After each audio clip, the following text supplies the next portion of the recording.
Halo, nama saya Johanna Caroline dan ini cerita saya.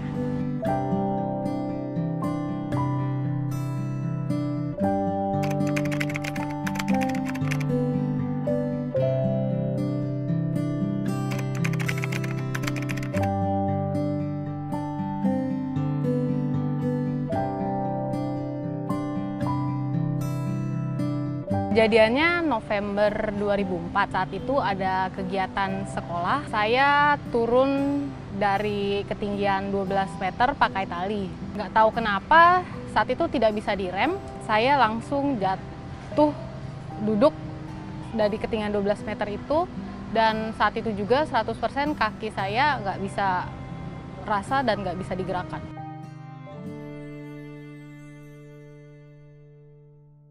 Kalau hilang harapan sih enggak, lebih kehilangan saya yang dulu. Saya yang aktif, tiba-tiba harus terima kondisi saya harus pakai kursi roda, saya menjadi disabilitas, saya nggak bisa lari-lari, terus apapun jadi kayak ada banyak, merasa ada keterbatasan untuk ke suatu tempat, untuk selalu didampingi, itu sih yang merasa kehilangannya.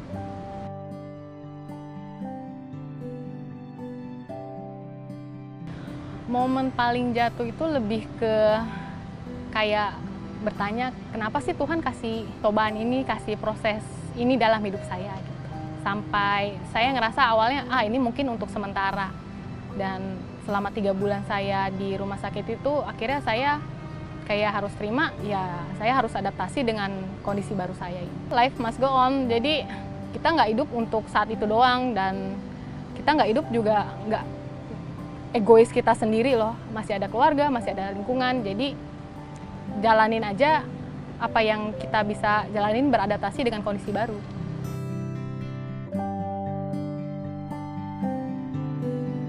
Motivasi kalau saya balik lagi, saya pasti ke Tuhan dulu, terus orang terdekat ya udah keluarga dan orang-orang yang sayang sama saya ya lingkungan dan komunitas. Jadi kalau komunitas, pasti ada komunitas baru, saya harus mengenal mereka lebih dekat lagi.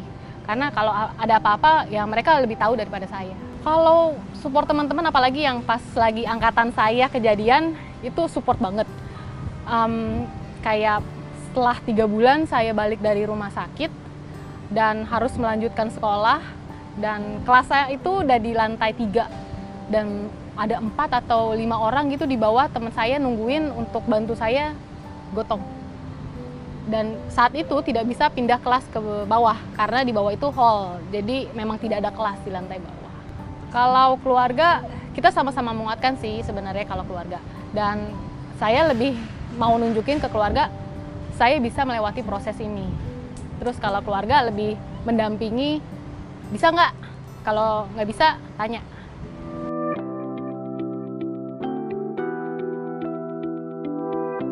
Saat ini saya aktif bekerja di salah satu klinik di daerah Jakarta Selatan, di klinik Anho Bio Prima, dan juga biasanya sebelum PSBB ini saya juga aktif basket Sabtu dan Minggu dengan Jakarta Street.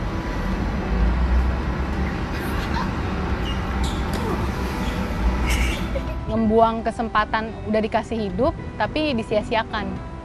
Jadi selama kita masih bisa berproses untuk kembali bertumbuh dengan kondisi kita yang saat ini, ya kenapa enggak untuk dilaksanakan.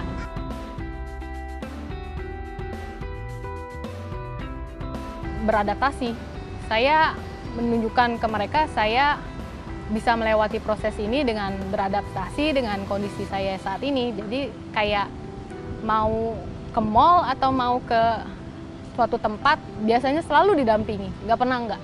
Dan akhirnya saya didampingi oleh mama saya, dan saya tunjukkan ya kayak pesan taksi sendiri, kemana-mananya sendiri, dan si mama ngelihat oke, ini bisa dilepas gitu. Jadi untuk yang saat kemarin basket pun saya ke Thailand, saya bisa dilepas untuk sendiri. Ya salah satu caranya saya bawa mama saya ke Bali untuk clinical dulu. Saya nanti di basket ngapain aja, jadi beberapa atlet yang di Bali tunjukin nanti akan seperti ini loh kondisinya, ntar main basketnya, saya klasifikasinya seperti apa. Jadi mama ngeliat, terus bolak-balik ke Balinya juga saya yang lebih ke Mama udah nggak usah ngapa-ngapain deh, aku semua yang ngurusin, Mama tinggal ikut, lihat, balik lagi ya terserah gitu. Untuk beberapa hal ya masih didampingin, kayak saya masih belum dikasih untuk nyetir mobil sendiri. Dan itu suatu saat saya akan cari teman-teman komunitas saya untuk nunjukin ke orang tua, saya bisa nyetir sendiri. Untungnya di tempat saya lebih terbuka dan akses untuk disabilitas. Tapi kalau untuk teman-teman disabilitas lainnya sendiri, masih banyak tempat yang belum begitu akses dan terbuka buat menerima disabilitas. Apalagi kan persaingan disabilitas dan non-disabilitas untuk kerjaan itu cukup tinggi.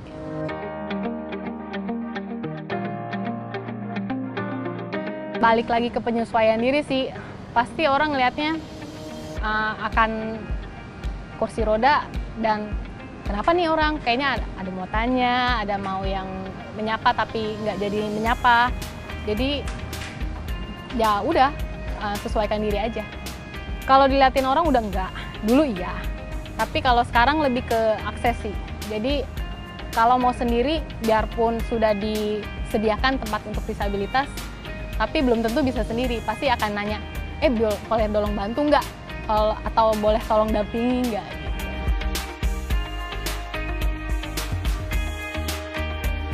Bersyukur aja, semua itu pasti kan ada prosesnya. Waktu yang menentukan itu kita sendiri, jadi ada saatnya kita ya pasti harus mundur atau kita harus bertahan atau diam, tapi untuk bertumbuh itu kayak kita mau, jangan sampai kita nggak bertumbuh. Sebagai seorang disabilitas itu sulit kalau dibandingkan dengan yang non-disabilitas. Pasti kita harus meyakinkan pemberi kerja bahwa kita mampu untuk terima job desk apa yang diberikan. Dan juga untuk persaingan pasti kita harus beredukasi dan punya keterampilan. Harus optimis, jadi yang mulai itu ya dari kita sendiri. Kita mau mulai maju apa enggak. Selain itu pasti ada kayak support system yang ngebantu kita. Jadi ya kita kalau mau maju nggak bisa sendiri. Jadi teman-teman kita juga harus bantu kita maju bareng-bareng.